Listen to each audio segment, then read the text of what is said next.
সুবহানাল্লাহ ওয়ালহামদুলিল্লাহ ওয়াল্লাহু আকবার। যাব পশু সম্পদের যাকাতের ব্যাপারে, অর্থাৎ প্রাণী সম্পদের যাকাত। কারণ আমাদের অনেকেই বিভিন্ন ধরনের পশু, গবাদি পশু, এগুলো লালন পালন করে থাকেন। এই গবাদি পশুর ক্ষেত্রে যাকাত কি হবে বা যাকাতের বিধান কি হবে, আমরা এ পর্যায়ে এ ব্যাপারে কথা বলবো ইনশাআল্লাহ। পশু সম্পদের যাকাতের ব্যাপারে কয়েকটি শর্ত আছে, বা প্রাণী সম্পদের যে যাকাতের বিধান সেক্ষেত্রে কয়েকটি শর্ত আছে। প্রথম কথা হচ্ছে যে কোনো পশুকেই বা যে কোনো প্রাণীকেই কিন্তু আল্লাহ তাআলা যাকাতের আওতাভুক্ত করেনি, বরং বাহিমাতুল আনআম, যেগুলো গবাদি পশু, গৃহপালিত পশু যেগুলো, যেমন ছাগল, ভেড়া, গরু, মহিষ, উট, এই জাতীয় পশুগুলোকে আল্লাহ তাআলা যাকাতের আওতায় করে দিয়েছেন। এবং এই পশু সম্পদের বা প্রাণী সম্পদের যাকাতের ক্ষেত্রে তিনটি শর্ত আমাদেরকে খুব ভালো করে বুঝতে হবে। প্রথম শর্ত হচ্ছে এই প্রাণীগুলো সাইমা হতে হবে।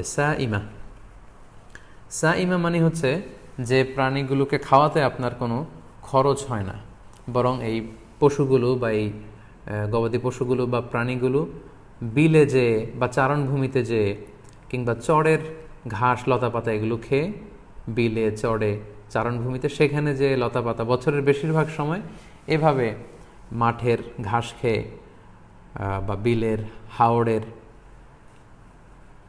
বা চড়ের চারণভূমির ঘাস খেয়ে, লতাপাতা খেয়ে যে পশুগুলো জীবন ধারণ করে, সেগুলোর ক্ষেত্রে যাকাত হবে।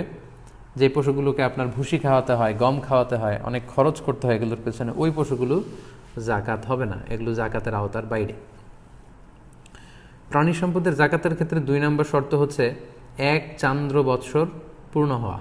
মানে এই গরু, ছাগল, ভেড়াগুলো যেগুলো যাকাতযোগ্য সেগুলো 1 বছর আপনার হাতে থাকতে হবে, বছরান্তে, বছর শেষে আপনি যাকাত দেবেন। 3 নম্বর শর্ত হচ্ছে গরু, ছাগল, ভেড়ার বা প্রাণী সম্পদের যাকাতের একটা নেশাব আছে। 2-4-5টা গরু থাকলেই যে আপনার যাকাত দিতে হবে এমনটা নয়, একটা নেশাব আছে। প্রাণী সম্পদের ক্ষেত্রে বা পশু সম্পদের ক্ষেত্রে নেশাবটা কি সেটা খুব সংক্ষেপে আপনাদেরকে একটু বলি। যেমন ছাগলের ক্ষেত্রে 20-25টা ছাগল থাকলেই যে যাকাত দিতে হবে এমনটা না, কমসে কম 40টা ছাগল থাকতে হবে। 40টা ছাগল যখন আপনার থাকবে তখন আপনাকে যাকাত দিতে হবে। এবং এই 40টা ছাগল এগুলোকে খড় বা ভুসি বা ঘাস বা এগুলো কিনে আপনাকে খাওয়াতে হয় না, বরং চারণভূমিতে, হাওড়ে, বিলে, মাঠে যে ঘাস খেয়ে এগুলো জীবন ধারণ করে, এরকম হতে হবে। যদি এরকম হয় এবং পুরো 1 বছর আপনার কাছে থাকে, তাহলে 40টা যদি ছাগল হয়, বছর শেষে আপনি একটা ছাগল আল্লাহ রাস্তায় যাকাত দিতে হবে। তারপর 40টা থেকে শুরু করে 120টা পর্যন্ত কোনো যাকাত নেই। 120টা যখন হবে তখন 2টা যাকাত, এইভাবে হিসেব আছে হাদিসে, যেটা কারো ক্ষেত্রে যদি প্রযোজ্য হয় তারা ব্যক্তিগতভাবে কোনো মুফতি বা কোনো ভালো আলেমের কাছ থেকে হাদিসের সেই লিস্টটা জেনে আপনারা জানতে পারবেন। গরু বা মহিষের ক্ষেত্রে 10-15টা গরু থাকলে যে বা মহিষ থাকলেই যাকাত দিতে হবে এমনটা না, কমসে কম 30টা গরুর যাকাতের নিসাব হচ্ছে কমসে কম 30টা গরু থাকলে যাকাত দিতে হয়। উটের যাকাতের নিসাব হচ্ছে কমসে কম 5টা ওট, 2টা 3টা 4টা থাকলেও হবে না। 5টা ওট যদি 1 বছর থাকে এবং এগুলোকে খাওয়াতে খরচ হয় না, বরং মাঠের ঘাস খেয়ে এগুলো জীবন ধারণ করে, এই ওটগুলোর ক্ষেত্রে আপনাকে যাকাত দিতে হবে। 1 বছর থাকলে 5টা ওটের কারণে একটা ছাগল যাকাত দিতে হবে। তো হাদিসে আল্লাহর হাবিব সাল্লাল্লাহু আলাইহি ওয়াসাল্লাম বিস্তারিত বলেছেন যে 100টা উট হলে কত হবে, 200টা হলে কত হবে, 100টা গরু হলে কত হবে, এটার একটা লিস্ট আছে। তো আজকের এই লাইভটাকে আমি খুব লম্বা করব না, কারণ এগুলো নিয়ে আলোচনা করলে লাইভের লেন্থটা অনেক বড় হয়ে যাবে। তাই একটা ইন জেনারেল আপনাদের ধারণা দিয়ে রাখলাম যে 40টার নিচে ছাগল হলে যাকাত দেওয়া লাগে না, গরু বা মহিষ 30টার নিচে হলে যাকাত দেওয়া লাগে না, উট 5টার নিচে হলে যাকাত দেওয়া লাগে না। এবং সেক্ষেত্রে আমরা বলেছি যে এটা সায়েমা হতে হবে, অর্থাৎ বনে বাদাড়ে কিংবা চারণভূমিতে, হাওড়ে, বিলে, মাঠের ঘাস খেয়ে এটা জীবন ধারণ করে, এটার পেছনে খরচ নেই, 1 বছর থাকতে হবে এবং নিসাব পরিমাণ হলে তখন যাকাত দিতে হবে। এখন সেই হিসাব করলে তো আমাদের বাংলাদেশে যারা গরু পালে, যারা ছাগল পালে, তাদের তো যাকাতই দেয়া লাগে না। তারা কি করবে? যেমন যারা গরুর দুধের ফার্মের বিজনেস করে, যারা ছাগলের দুধের ফার্মের বিজনেস করে, তাদেরকে যাকাত দেয়া লাগবে না? হ্যাঁ, লাগবে।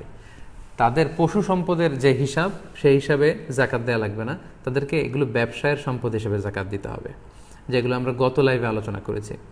যেমন যারা ছাগলের দুধের ফার্ম আছে, গরুর দুধের ফার্ম আছে, তাদেরটা এই জাকাতের আওতাভুক্ত হবে না, কারণ এগুলো সায়মা নয়, এগুলো বিলে হাওড়ে মাঠের ঘাস খেয়ে থাকছে না, এগুলোর পেছনে অস্ট্রেলিয়ান গাভীগুলোর পেছনে অনেক খরচ। সো এই গরুগুলোর উপর কোনো জাকাত নেই, বরং এগুলোর দুধ দিয়ে যে বিজনেস করা হচ্ছে সেগুলোর উপর জাকাত। অর্থাৎ এই গরুর দুধ বিক্রি করে যে টাকা আপনি পাচ্ছেন, এই টাকাগুলোর উপর জাকাত আসবে। আপনি যেদিন জাকাতের হিসেব করতে বসবেন, ওই দিন এই টাকাগুলোর উপর আপনি জাকাতের হিসেব করবেন। এবং এমন যদি হয় যে প্রতিদিন 500 কেজি, 500 লিটার বা 600 লিটার দুধ আপনি বিক্রি করেন, যেদিন আপনি জাকাতের হিসাব করবেন, ওই 600 লিটার দুধ যদি রেডি টু সেল, বিক্রির জন্য রেডি থাকে, দাম কত হবে, দামটা আপনি জাকাতের জন্য হিসাব করবেন। এবং প্রতি মাসেই আপনি এখান থেকে প্রফিট করে যে প্রফিটগুলো আপনার কাছে টাকা হিসেবে থাকে, ক্যাশ টাকা বা ব্যাংকে থাকে, এই হিসাবটা আপনি জাকাত যেদিন হিসাব করবেন সেদিন করবেন। তাহলে আমরা বুঝলাম যে আমাদের বাংলাদেশের যারা গরু ছাগল পালন করে, তাদের অধিকাংশের ক্ষেত্রেই বা বেশিরভাগের ক্ষেত্রেই এই প্রাণীগুলোর উপর কোনো জাকাত নেই, বরং তারা যে ব্যবসা করছেন এই ব্যবসার উপর জাকাত। আর ব্যক্তিগত দুধ খাওয়ার জন্য যে চাষাবাদ করা হয় সেগুলোতে কোনো জাকাত নেই। তাহলে যে পোলট্রি শিল্প আছে, পোলট্রির ব্যবসা বা ব্রয়লারের ব্যবসা, গরু ছাগলের দুধ উৎপাদনের ফার্ম কিংবা মাছের ঘের, এগুলোর ক্ষেত্রে ইন্ডিভিজুয়ালি এগুলোর উপর জাকাত হবে না, বরং এগুলো যে ব্যবসায়ী পণ্য, অরুদুত্তি যারা, এগুলোর ব্যবসা পণ্য হিসেবে এগুলো জাকাতযোগ্য হবে। তাহলে প্রিয় ভাই এবং বোনেরা, সংক্ষিপ্ত পরিসরের প্রাণী সম্পদের বা পশু সম্পদের জাকাতের ব্যাপারে আমি যে ব্যাপারগুলো আপনার কাছে উল্লেখ করলাম, আশা করি আপনাদের কাছে ক্লিয়ার হয়েছে।